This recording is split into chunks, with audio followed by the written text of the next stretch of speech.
The security cameras captured everything. 25 perfectly dressed candidates walked through those glass doors that morning in downtown Chicago. Designer suits, polished shoes, briefcases worth more than most people's monthly rent. But at 9:47 a.m., camera 3 recorded something nobody expected. A girl with bare feet, clutching a torn envelope, stepping into the marble lobby of Harrison Industries. What happened in the next 6 hours would expose a truth so shocking about American corporate culture that it made headlines across 3 continents. Her name was Isabella Rodriguez. And this is the story of how one interview changed everything we thought we knew about success, poverty, and the American dream. Harrison Industries. 47 floors of steel and ambition rising from Chicago's financial district. Founded in 1987 by tech mogul Alexander Harrison, the company had grown into a multi-billion-dollar empire. Software development, artificial intelligence, government contracts worth hundreds of millions. The building itself was a monument to corporate power, with its glass facade reflecting the sky like a mirror that showed only success stories. By March 2023, Harrison faced his biggest challenge yet. The tech industry was shifting faster than ever before. Artificial intelligence was reshaping entire markets. Consumer behavior was evolving in ways that traditional market research couldn't predict. The company needed fresh blood, new perspectives, someone who could spearhead their expansion into developing markets across 3 continents. The position? Director of Global Innovation. Starting salary, $300,000. Plus equity that could make someone wealthy beyond imagination. But this wasn't just about money. Harrison Industries was positioning itself for the next decade of technological dominance. They needed someone who could see opportunities where others saw only obstacles. Someone who could understand markets that traditional business schools never taught about.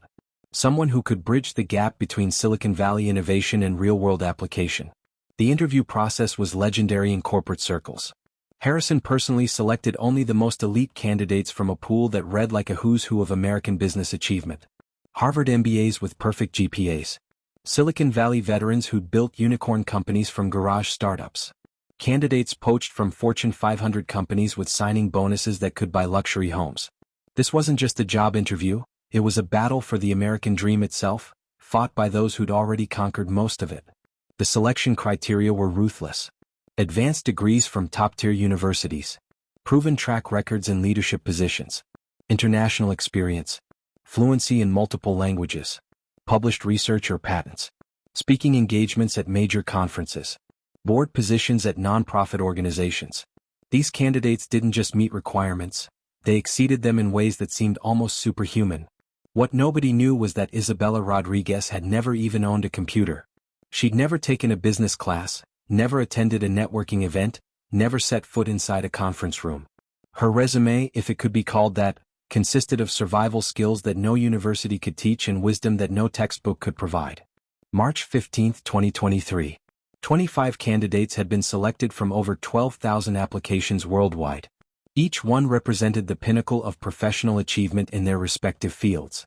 The selection process had taken 6 months, involving multiple rounds of screening, psychological assessments, and background checks that went back decades.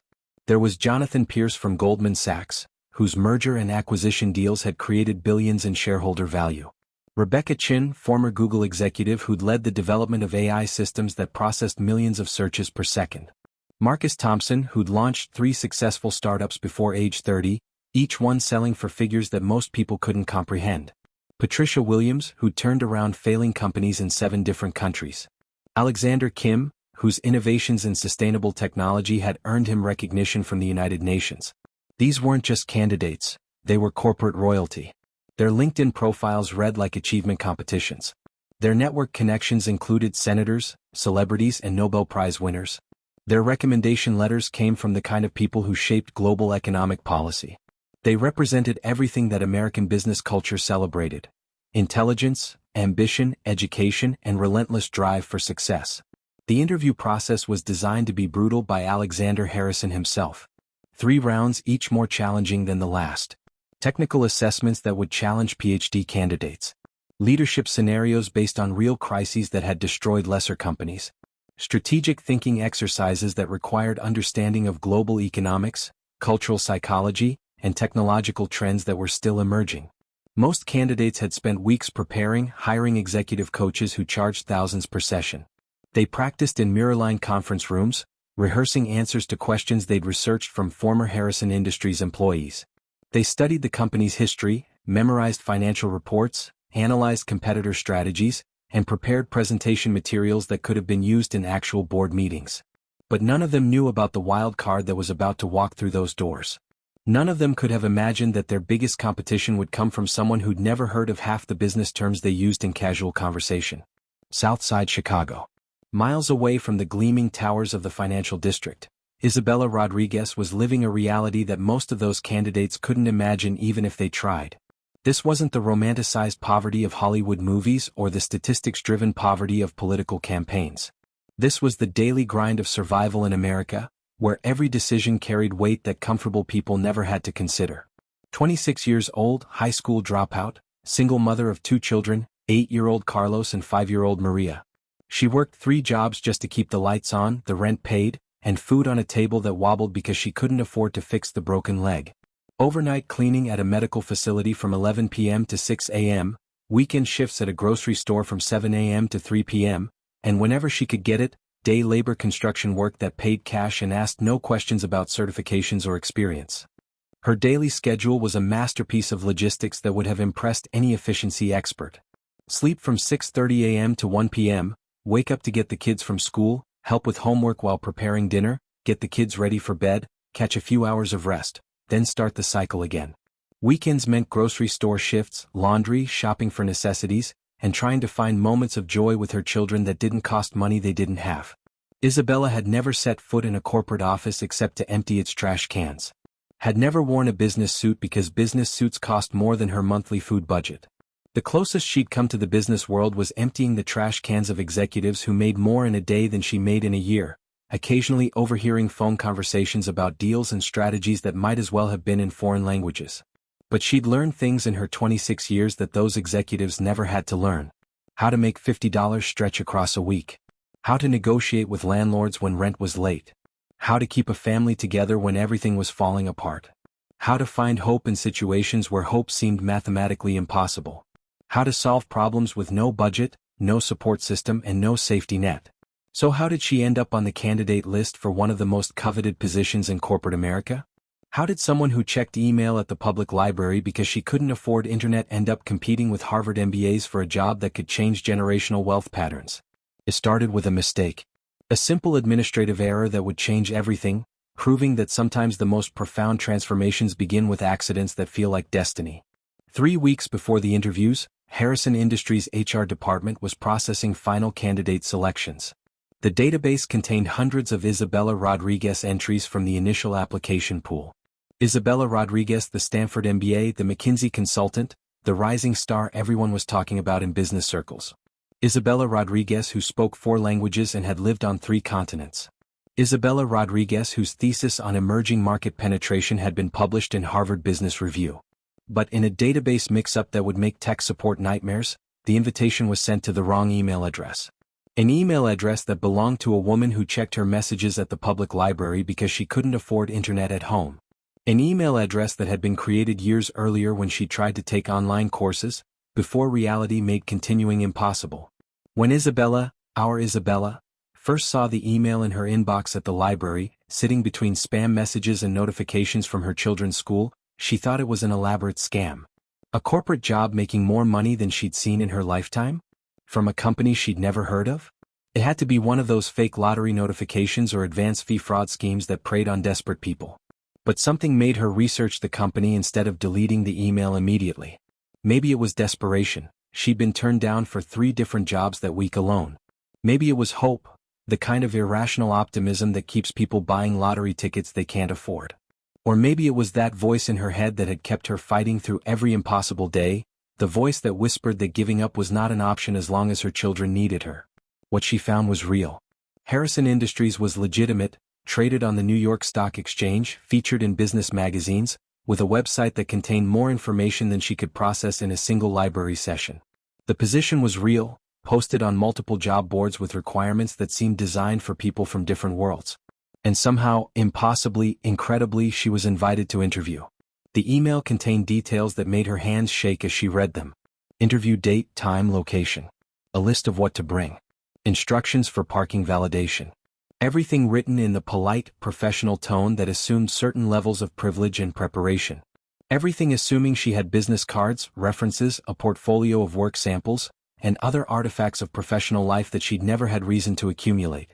Her interview outfit was a borrowed blouse from her neighbor Carmen, who worked as a hotel housekeeper and understood the importance of looking professional on someone else's budget.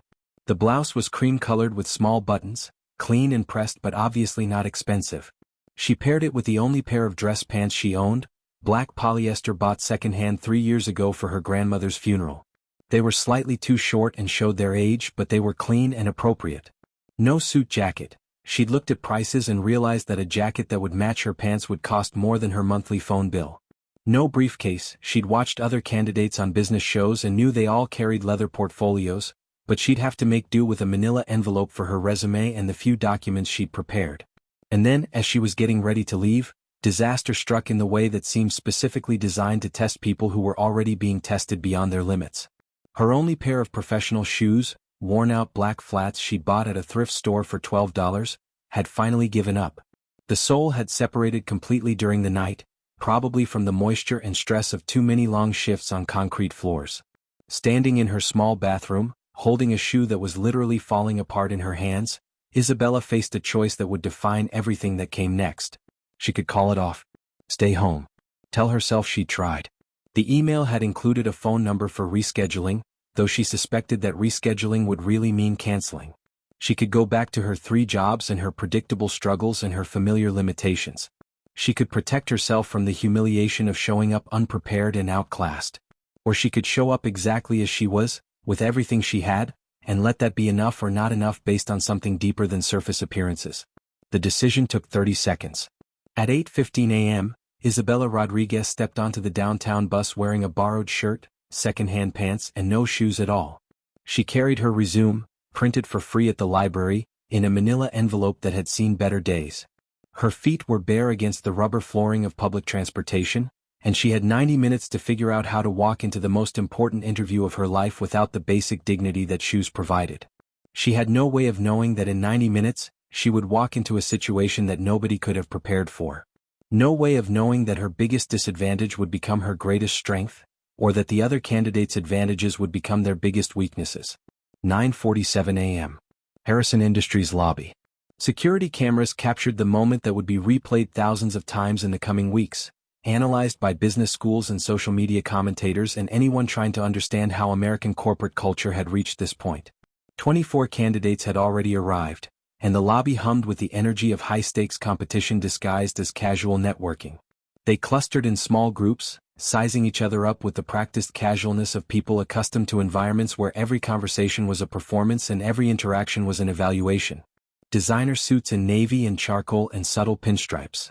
Italian leather shoes that cost more than most people's monthly rent. Titanium briefcases and Swiss watches and ties that signaled membership in clubs that required recommendations and initiation fees. These weren't just accessories, they were armor, carefully chosen to communicate success, competence, and belonging.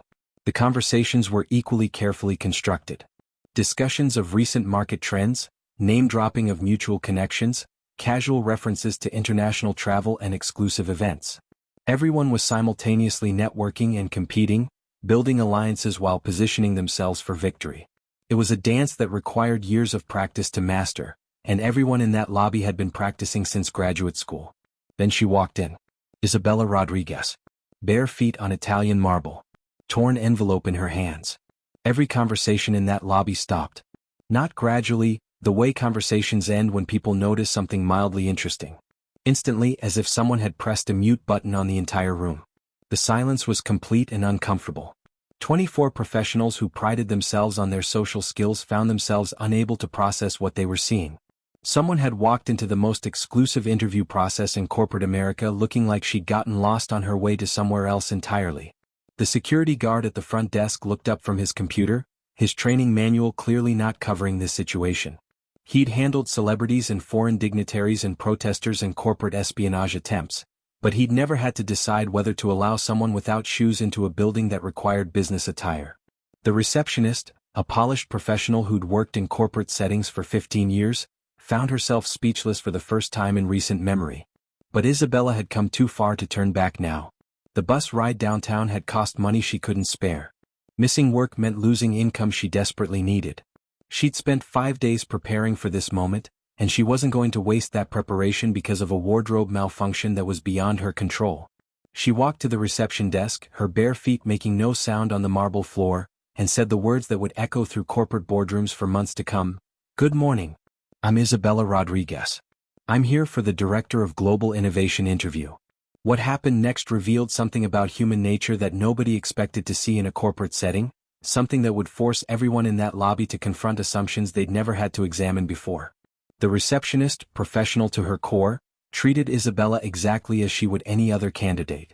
Name verified against the appointment list, visitor badge issued, directions to the 32nd floor provided with the same courtesy extended to everyone else.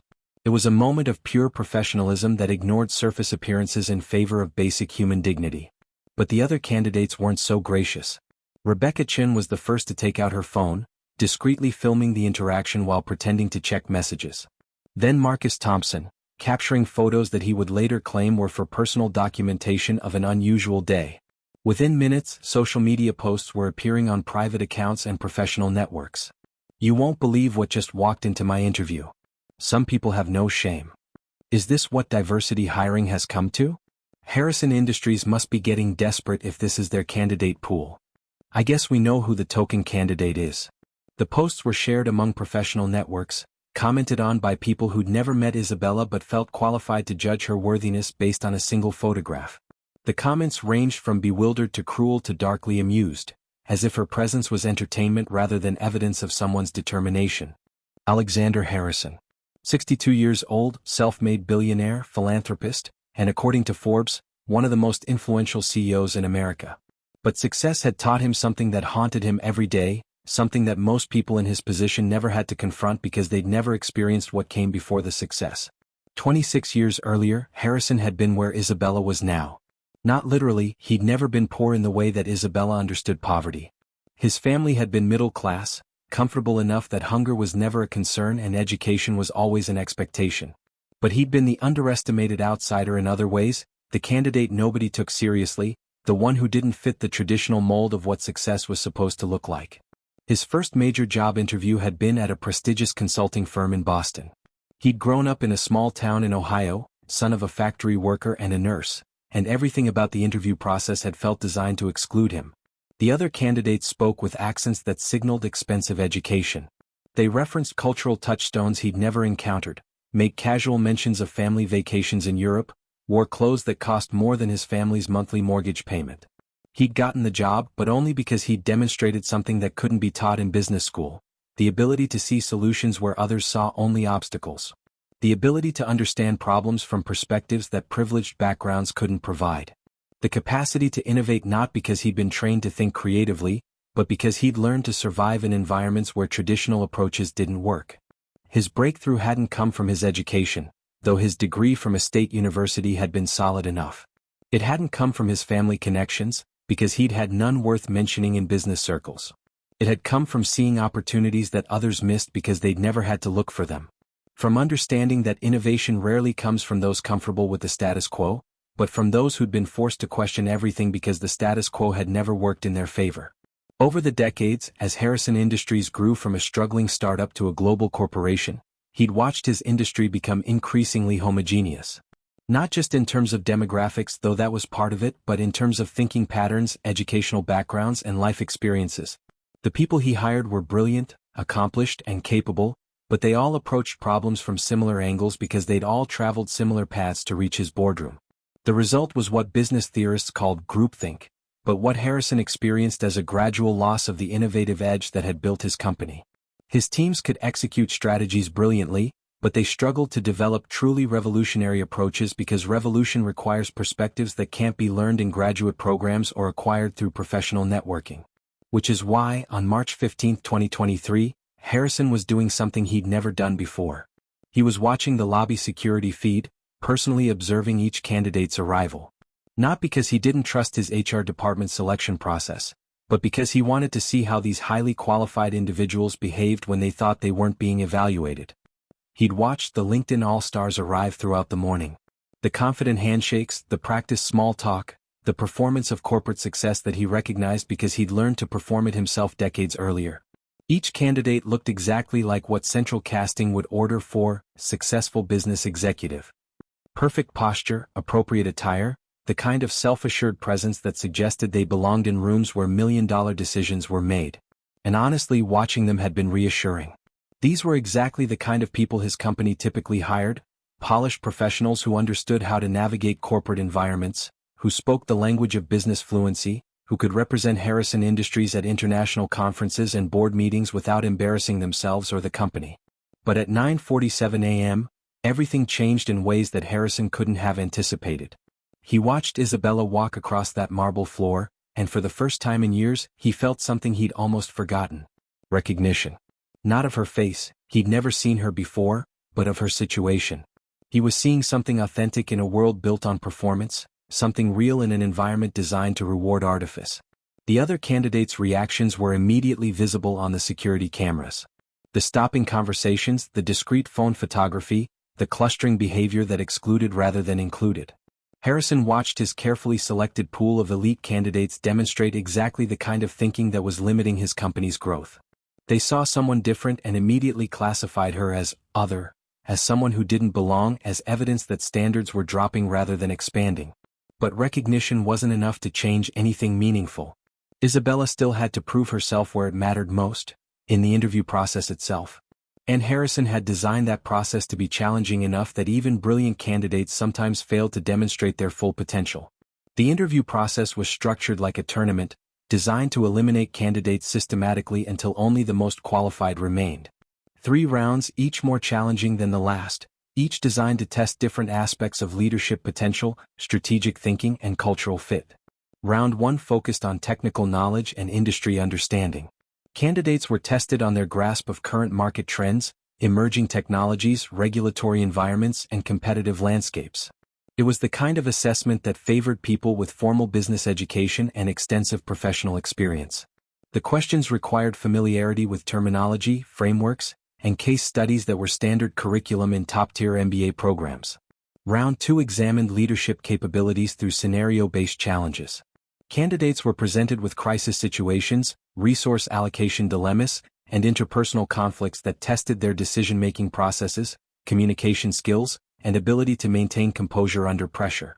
These scenarios were based on real situations Harrison Industries had faced, requiring candidates to demonstrate not just theoretical knowledge but practical wisdom about how organizations actually function. Round 3 was the wild card, a presentation to Harrison himself on a topic that wouldn't be revealed until that morning. Candidates had 2 hours to prepare a strategic recommendation that would demonstrate their ability to synthesize information quickly, think creatively under pressure, and communicate complex ideas persuasively to senior leadership. By 2 p.m., 25 candidates had been reduced to 5. The elimination process had been predictable in most cases. Candidates with stronger credentials and more polished presentation skills had advanced exactly as the statistical models would have predicted. But Isabella had done something nobody anticipated. She'd survived. Not because she knew the most about corporate strategy, her answers revealed gaps in formal business education that were impossible to ignore. Not because she had the most impressive professional experience, her resume was essentially non-existent by corporate standards. She'd survived because she'd answered every question from a perspective that none of the other candidates could access, a perspective that revealed insights her competitors couldn't see. When asked about global market expansion strategies, most candidates had discussed demographic analysis, competitive positioning, and regulatory compliance. Isabella had talked about understanding customers who live paycheck to paycheck, who make purchasing decisions based on survival rather than preference, who need products that solve immediate problems rather than aspirational desires. Her answers revealed an understanding of market segments that traditional business education rarely addressed. When asked about innovation in technology development, other candidates had referenced emerging trends, venture capital investments, and patent landscapes. Isabella had described solutions born from necessity rather than abundance. Innovations that happened when people with limited resources found ways to solve problems that well-funded research teams had overlooked because they'd never personally experienced those problems. When asked about leadership in crisis situations, the other candidates had drawn on case studies from business school or professional experiences managing teams in corporate environments. Isabella had shared stories about managing a household on impossible budgets, keeping a family together when everything was falling apart, motivating people who had every reason to give up but couldn't afford to quit. Her answers weren't polished in the way that professional coaching could create polish. She didn't use the vocabulary of management consulting or reference the frameworks that MBA programs taught as universal solutions. But she demonstrated something that couldn't be learned in any educational setting. Wisdom that came from lived experience, insights that emerged from survival rather than success. The final round would test more than knowledge or even wisdom. It would test character under the kind of pressure that revealed who people really were when they thought their careers depended on their performance. 4:30 p.m. 5 candidates remained: Rebecca Chin, Marcus Thompson, Patricia Williams, Jonathan Pierce, and Isabella Rodriguez. 4 traditionally qualified candidates and 1 wild card who had somehow made it this far despite lacking every conventional qualification for success. Alexander Harrison was about to conduct the most unconventional final interview in corporate history, not because he'd planned it that way, but because he'd realized something during the day that changed his understanding of what his company actually needed.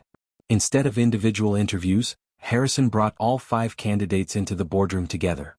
The setup was deliberately designed to create pressure, to force interaction, to reveal how these potential leaders would behave when they had to compete directly with peers for a single opportunity. On the table was a scenario that would test everything about who they really were, stripped of the professional personas they'd been maintaining throughout the day. The challenge wasn't just about business strategy, it was about values, priorities, and the kind of leadership that could guide a company through transformation. "Here's your final challenge," Harrison began, his voice carrying the authority of someone who'd built an empire but also the curiosity of someone still learning. "Our company is considering a major expansion into underserved markets. Communities where people struggle to afford basic necessities, let alone our premium products. I want each of you to propose a strategy for reaching these customers profitably while genuinely improving their lives." The scenario was designed to surface everything Harrison had been thinking about: corporate responsibility, market expansion, and the kind of innovation that could drive both profit and social impact. But it was also designed to reveal how these candidates thought about people who were different from themselves, how they approached problems they'd never personally experienced, and whether they could see opportunities in markets that traditional business education taught them to ignore. What happened next would be studied in business schools for years to come, analyzed by leadership experts and social scientists and anyone trying to understand how organizations could better identify and develop authentic leaders. The 4 traditionally qualified candidates did exactly what their education had taught them to do. They proposed market research initiatives, focus group studies, pilot programs, and gradual rollout strategies. They talked about pricing optimization, distribution channel development, and brand positioning for emerging markets. Their presentations were professional, polished, and completely predictable. They discussed demographic analysis and consumer behavior studies. They referenced successful case studies of companies that had expanded into developing markets.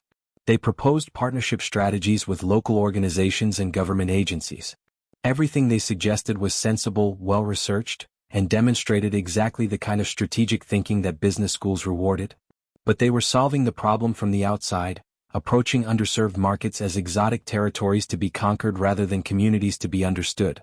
Their strategies revealed assumptions about poverty, consumer behavior, and market dynamics that came from textbooks rather than experience.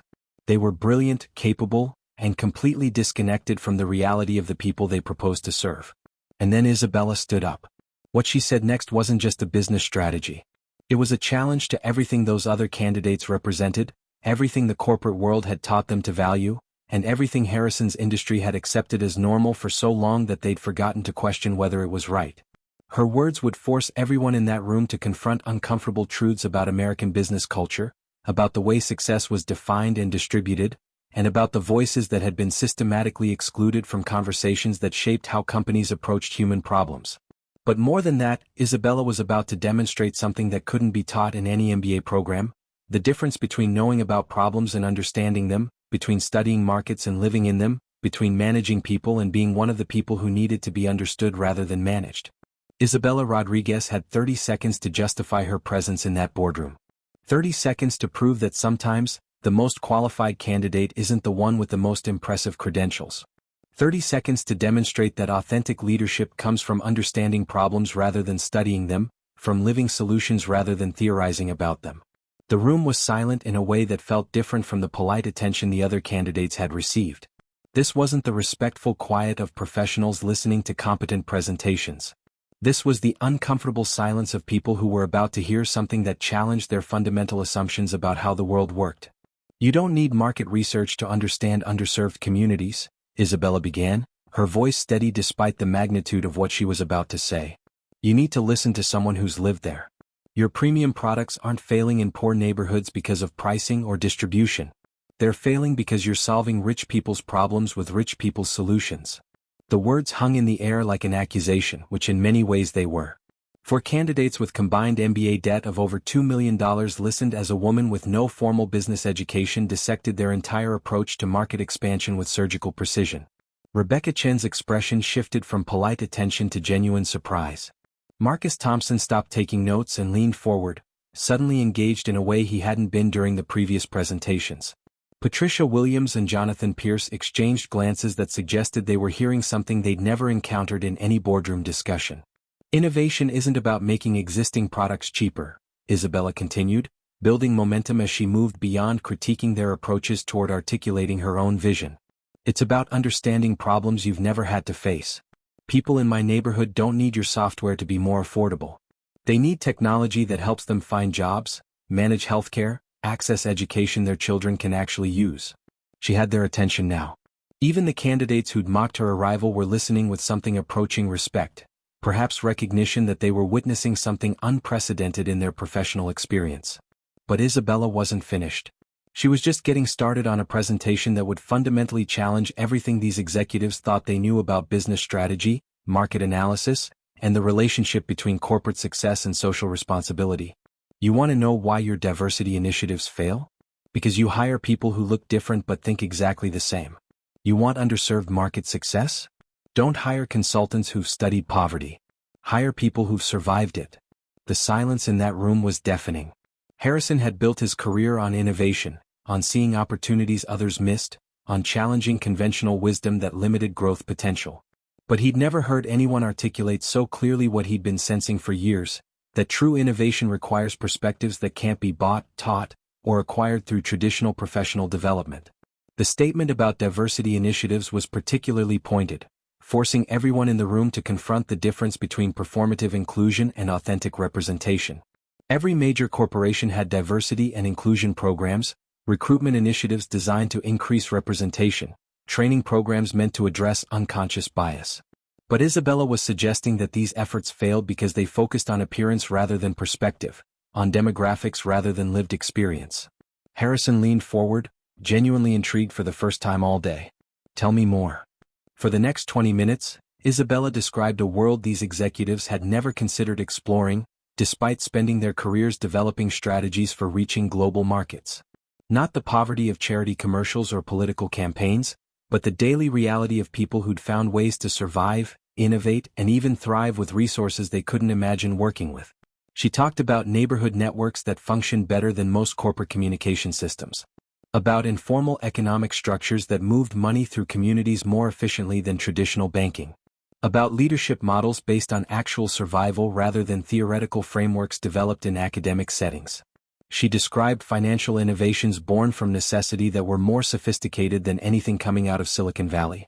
People who'd created systems for sharing resources, managing risk, and building wealth that worked within constraints that would paralyze most business strategists. Community leaders who'd learned to motivate people who had every reason to give up but couldn't afford to quit. You study consumer behavior, she said, but you don't understand consumer necessity. You analyze purchasing patterns, but you don't know what it means to choose between food and medicine. You talk about customer loyalty, but you don't know what loyalty looks like when people support businesses that treat them with dignity rather than businesses that offer the lowest prices. Her examples were specific and devastating in their authenticity. She described corner stores that extended credit not because it was profitable, but because they understood their role in community survival. She talked about informal childcare networks that allowed single mothers to work multiple jobs, and how those networks demonstrated organizational skills that corporate HR departments couldn't replicate. She explained how people without bank accounts had developed alternative financial systems that were more responsive to their needs than traditional banking. How communities with limited resources had created sharing economies that were more sophisticated than any app-based platform developed by venture capital-funded startups. Your market research tells you what people buy, she continued, but it doesn't tell you why they buy it, what they sacrifice to afford it, or what they really need instead. You see underserved markets as opportunities for growth, but you don't see them as communities of people who've been innovating solutions to problems you don't even recognize as problems. The candidates in Harrison were taking notes now, not out of politeness but out of genuine recognition that they were learning something valuable. Isabella was providing insights that no amount of market research could generate, perspective that no consultant could deliver, understanding that couldn't be acquired through traditional business education. But her most powerful point was still coming. You want innovation? Stop hiring people who've been successful according to systems that already exist. Start hiring people who've succeeded despite those systems. Stop hiring people who've learned to work within structures that favor them. Start hiring people who've learned to create new structures when existing ones failed them. By the time she finished, something had fundamentally changed in that boardroom. The question was no longer who was most qualified for the position. The question was how they'd been defining qualification all along, and whether those definitions were limiting their potential for growth, innovation, and authentic market leadership. Alexander Harrison made his decision in that moment, but what he did next surprised everyone, including Isabella. Isabella Rodriguez, he said, standing up from his position at the head of the table. Congratulations. You're hired. The shock in the room was immediate and visible. Rebecca Chen's pen stopped moving mid-sentence. Marcus Thompson's mouth opened slightly, then closed as he processed what he'd just heard.